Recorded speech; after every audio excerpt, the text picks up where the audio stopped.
इस कहानी चिल्लाओ मत में संत अपने शिष्यों को क्रोध में लोग एक दूसरे पर चिल्लाते क्यों हैं उसके बारे में ज्ञान देते हैं। एक हिंदू संत अपने कुछ शिष्यों के साथ गंगा नदी के तट पर स्नान करने के लिए जाते हैं। वहां पर वे देखते हैं कि वहां एक ही परिवार के लोग आपस में एक दूसरे पर क्रोधित होकर जोर जोर से चिल्ला रहे हैं। संत ने ये सब देखकर तुरंत अपने शिष्यों से पूछा कि क्रोध में लोग एक दूसरे पर चिल्लाते क्यों हैं। सभी शिष्यों कुछ देर के लिए सोचते रहे और बाद में एक शिष्य ने कहा, क्योंकि हम क्रोध में अपने मन की शांति को खो देते हैं और इसलिए हम दूसरों पर चिल्लाते हैं। तभी संत ने उस शिष्य से कहा कि जब दूसरा इंसान हमारे पास या सामने ही खड़ा हो तो हमें उस पर चिल्लाने की क्या जरूरत है। हमें उसे जो कहना होता है वो हम धीमी आवाज में भी उसे कह सकते हैं।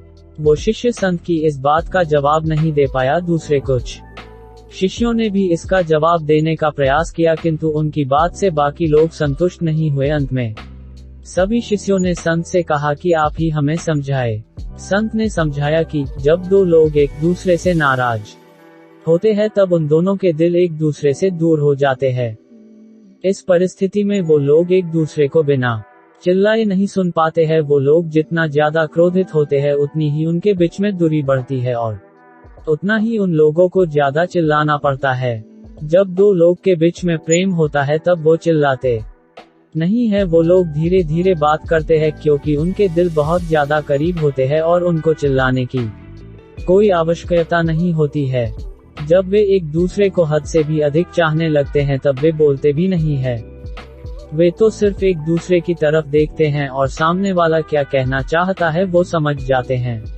संत ने शिष्यों से ये भी कहा कि जब हम किसी से बात करें तब हमें ये बात ध्यान में रखनी चाहिए कि हमारा हृदय आपस में दूर न हो। हमें किसी से भी ऐसे शब्द नहीं बोलने चाहिए जिसे हमारे बीच की दूरी बढ़े। हमें चर्चा करनी चाहिए, बातें भी करनी चाहिए, लेकिन चिल्लाना नहीं चाहिए।